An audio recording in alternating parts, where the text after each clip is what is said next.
নমস্কার বন্ধুরা, আমি সুপর্ণা চলে আসলাম নতুন একটা ভিডিও নিয়ে। তো আজকে ছিল জামাই ষষ্ঠীর পরের দিন, আর সকাল সকাল দেখো গেম খেলতে বসে পড়েছে।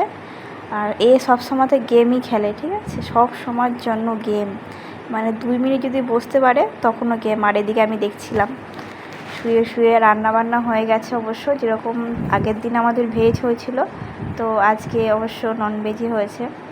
আর এই যে চান করতে উঠবে না বলে আমি একটু জল ঢেলে দিচ্ছিলাম তাকে, যেহেতু সে একটু রাগ হয়েছিল, আমাকে এর আগে উঠতে বলছিল আমি উঠবো না বলে, দিয়ে ও রাগ হয়ে গেছে, এবার বলছে আমিও উঠবো না, তাই আমি একটু জল ঢেলে দিচ্ছিলাম। ওর কোনো যায় আসে না, যেহেতু গরম পড়েছে, তো বলছে আমি উঠবো না, যা, তুমি আমাকে তখন ঝেঁঝি মেরেছিলে তখন, দাও জল দাও। আর তারপরে আমাদের স্নান হয়ে গেছে, এবার ভাত খাবো। তারপরে মা চান করে পুজো দিচ্ছিল।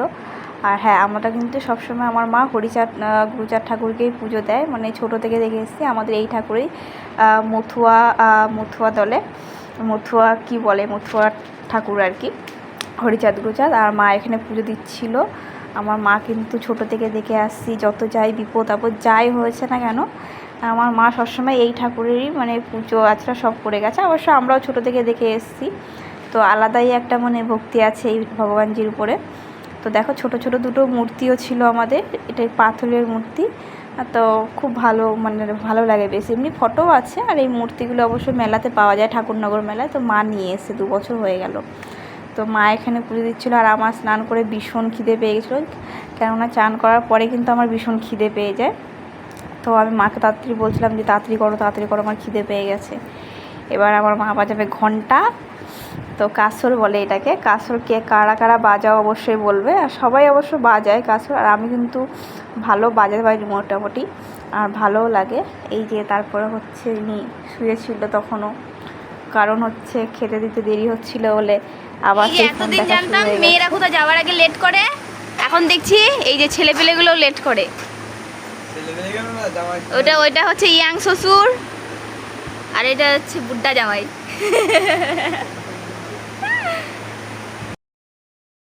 আর হ্যাঁ, এখন কিন্তু আমরা রেডি হয়ে গেছি, এখন যাব ঠাকুরনগর। হ্যাঁ, অনেক দিন থেকে মানে ঠাকুরনগরে যাবো ভাবছি। এই যে হচ্ছে কাকা, ও কাকা আর ও যাবে হচ্ছে গাড়িতে, আর মা আর আমি যাব টোটোতে।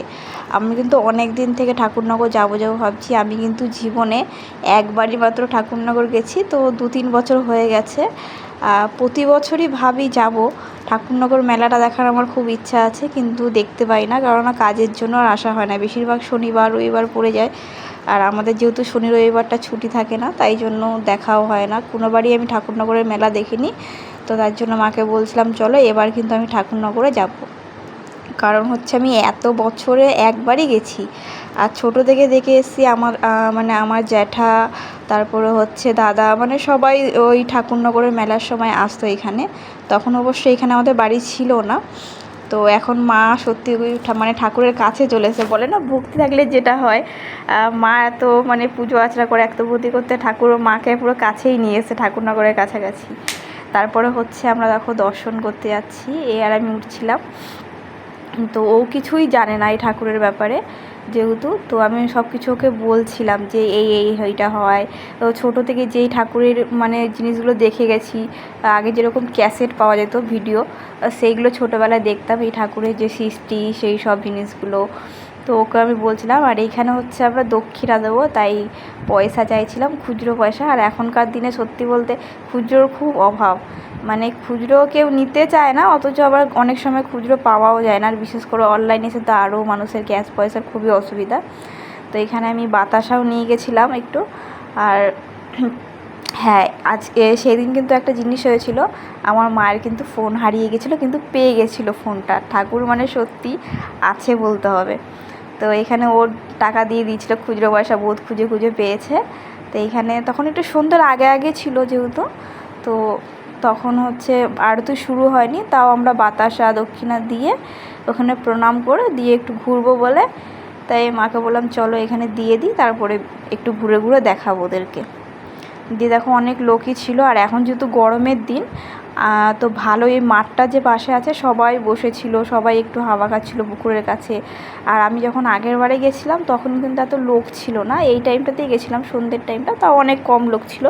তবে এইবারটা সত্যি অনেক লোকজন ছিল, মানে মাঠের মধ্যে সব বসেছিল। তারপরে হচ্ছে দেখো সবাই মানে একটু এত গরম তো তাই মন্দিরে এসে হয়তো বসে আছে সবাই একটু ঠান্ডার জন্য।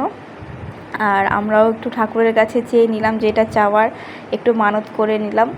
যেহেতু এবার এইটা হচ্ছে আমি 2 নম্বরবার গেছিলাম ঠাকুরের কাছে, আর সত্যি আমার অনেক মন চাইছিল যাওয়ার, অনেক। তো প্রত্যেকবারই যাই যখন আমার অনেকটা টাইম কম থাকে, যার জন্য হচ্ছে আমি যেতে পারি না, মানে হয় না, যে যাওয়া হয় না। তো এবার আমি কাকাকে বলছিলাম চলো আর ভিডিও করতে হবে না, এবার চলো। তো এই যে কাকা দাঁড়িয়ে আছে, কাকাও অবশ্য জানে না, সে ওখানকার, সে বাইরে বাইরে থাকে বলে না, ও ঠিকঠাক করে জানে না। আর তবে মথুয়া যারা আছে তারাই অবশ্য জানে, অনেক কম লোকেই আছে যারা এই ভগবানজিকে অনেক কমই চেনে, জানে হয়তো, মানে অতটাও নয়, তবে এখন অনেকটাই সবাই চেনে। আর এইটা ছিল পুকুর যেখানে স্নান করে। তো আমার বরকেও আমি বলছিলাম দেখো এইটা পুকুর, ওকে দেখাচ্ছিলাম এইখানে সব স্নান করে।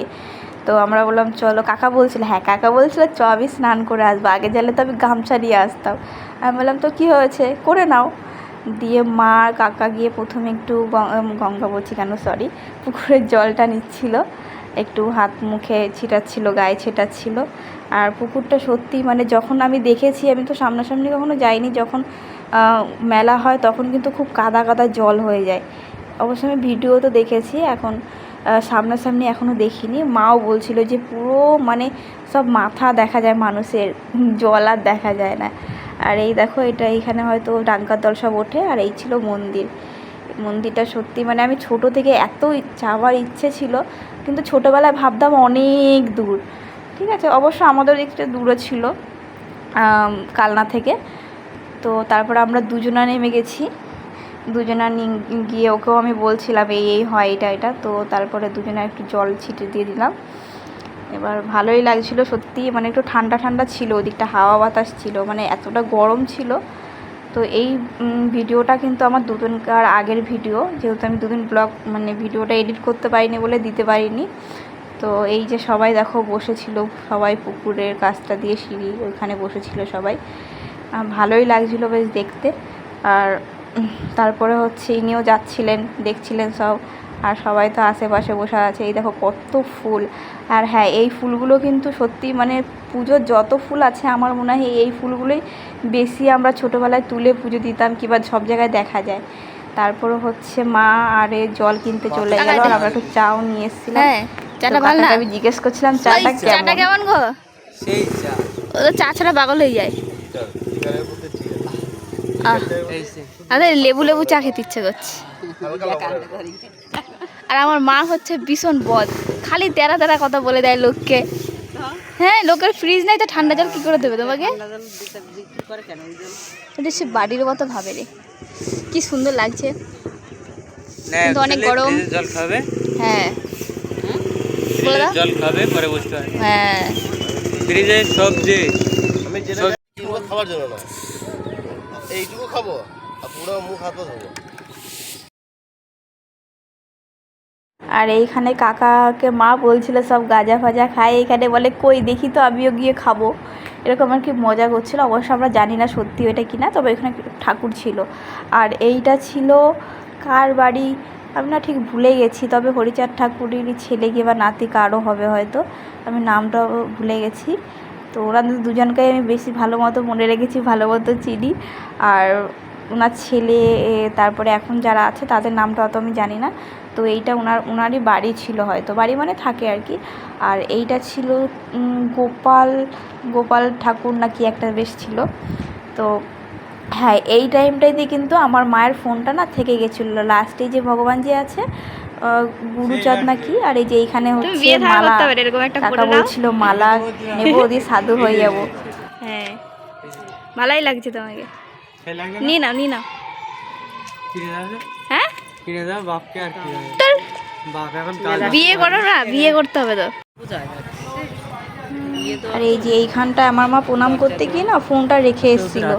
তো তারপরে অনেকক্ষণ পরে মনে পড়েছে, দেখো আইসক্রিম খেয়েছি, তো আইসক্রিম কিনে আমি ওর হাতে আইসক্রিমটা দিয়েছি, তখন হচ্ছে আরতি হচ্ছিলো। আমি বললাম তোমরা দুজন গিয়ে বসো আর আমরা একটু ওখানে যাই।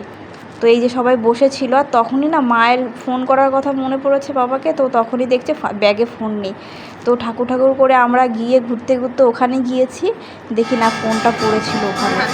তো সত্যি ঠাকুর আছে, মানে এত চিন্তা হয়েছিল। তো মা আবার বলছিল হয়তো আমার কোনো ভুল হয়েছে, যার জন্য হয়তো ফোনটা এরকম করলো হয়তো ভগবানজি, কিন্তু ঠিক পাইয়ে দিচ্ছে যে এইখানটায় যখনই আমরা ফোনটা নিয়েছি তার কিছুক্ষণ পরে আবার ওই ঠাকুরের মন্দির থেকে ওইখানটায় গেছিলো তোমার আরতি করতে। তো আর একটু পরে গেলে হয়তো আমরা ফোনটা সত্যিই পেতাম না। হ্যাঁ, তারপরে হচ্ছে আমরা বাড়িতে এসে মায়ের চুলে আমি হেয়ারস্টাইল ট্রাই করছিলাম, কারণ আমি মেকআপের ক্লাস করি। তারপরে হচ্ছে দোকানে চলে যাই, আর আমার কাছে কেউ যেহেতু নেই, যার জন্য আমি একদমই মানে টাইম পাই না, কিংবা কাউকে পাই না যে আমি প্র্যাকটিস করবো হেয়ারস্টাইলগুলো। তার জন্য আমি মেশিনপত্র সব নিয়ে এসেছিলাম। তো মাকে বললাম কালকে তো আমি চলে যাব, তো আমি একটু হেয়ারস্টাইল ট্রাই করি। তো মার না প্রথমে ভালোই লাগছিলো, তারপরে যখন অনেকটা টাইম হয়ে গেছে না, তখন মা বিরক্ত লাগছিলো, এতটা টাইম হয়ে গেছে তাড়াতাড়ি কর, কতক্ষণ লাগে। তবে আমি প্রচুর ঘেমে যাচ্ছিলাম, কিন্তু ভীষণ গরম ছিল, ভীষণ। আর আমার মাও দেখো একা একা হেয়ারটা ধরে বসে আছে, যেহেতু লোক নেই কার ধরার জন্য। তো ফাইনালি হয়ে গেছে আমার হেয়ারস্টাইলটা। তো ট্রাই করেছি, মানে মোটামুটি ভালো হয়েছে। পিছনের জোড়াটা আমি বানাইনি, কেননা মা খুলে দেবো আর রাত হয়ে যাচ্ছিলো। তো ভালোই লাগছিলো মাকে। মাকে একবার বলছিলাম যে তোমাকে না আমি একবার পুরো ব্রাইডাল সাজাবো, মা বলছিল হ্যাঁ সাজাবি। তো মোটামুটি ভালোই লাগছিলো হেয়ারটা। আর আমার মায়ের মাথায় কিন্তু সত্যি ভীষণ চুল, সবার হেয়ার ফল হয়, আর আমার মায়ের কিন্তু চুল আরও নতুন করে হচ্ছে, মানে এটা আমি অবাক। যত জনার কাছেই শুনি না কেন, ম্যাক্সিমামই বলে যে হেয়ার ফল হচ্ছে, আর আমার মায়ের কিন্তু তো কম হচ্ছে। তো আজকের জন্য টাটা।